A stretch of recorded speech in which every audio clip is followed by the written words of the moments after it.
Hello everyone, সবাই কেমন আছো? আমি তো খুব ভালো আছি।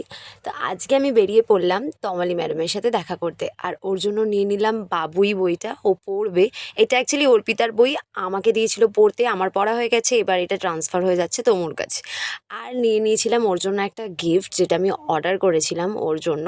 বহুদিন আগেই চলে এসেছিলো, ওর সাথে দেখা হচ্ছিল না, দেখা করে তাই ওকে গিফটটা দিয়ে দিলাম। ম্যাডাম আসছেন অফিস থেকে, আর আমি এই যে পাঁচ মাথা মোড়ে প্রায় প্রচুরক্ষণ দাঁড়িয়েছিলাম। আর তারপরে এই যে এলো, আসার পরে স্টাইলটা দেখো ওর, মানে অ্যাটিটিউডটাই পুরো অন্য রকমের। কোনো আমাকে যে 10 মিনিট দাঁড় করিয়ে রাখলো, কোনো ব্যাপারই না ওর কাছে, রিল্যাক্সে যাচ্ছে।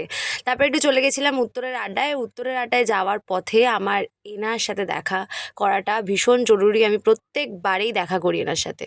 এসেছিস কার সাথে?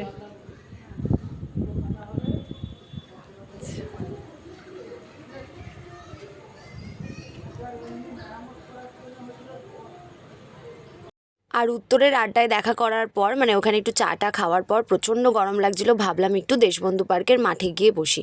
আজকাল আমরা উত্তরের আড্ডায় গেলে চাটা খেয়ে চলে আসি সোজা দেশবন্ধু পার্কে আড্ডা মারতে। আর এখানে ম্যাডাম এই যে গিফটটা খুলে দেখছিল কি আছে, যদিও সেটাতে ও সফল হয়নি।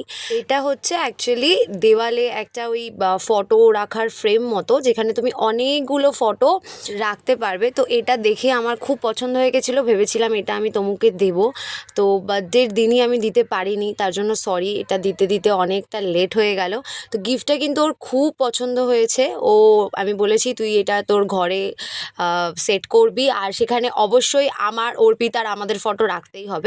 যদিও আমাদের ফটো রাখবে না, কে এল রাহুলের ফটো রাখবে সেটা ওই জানে, আমি জানি না। কে এল রাহুলের ফটো রাখলে বিশাল মার খাবে আমার কাছে, এখানে শুধু আমাদের ফটো থাকবে। তো ব্যাপারটা হচ্ছে এরকম, ফ্রেমের ওপরটাতে লেখা থাকবে মোমেন্ট। ও তো ভীষণ ভালো লেগেছে, ওর খুব পছন্দ হয়েছে, বারবার করে বলছিল।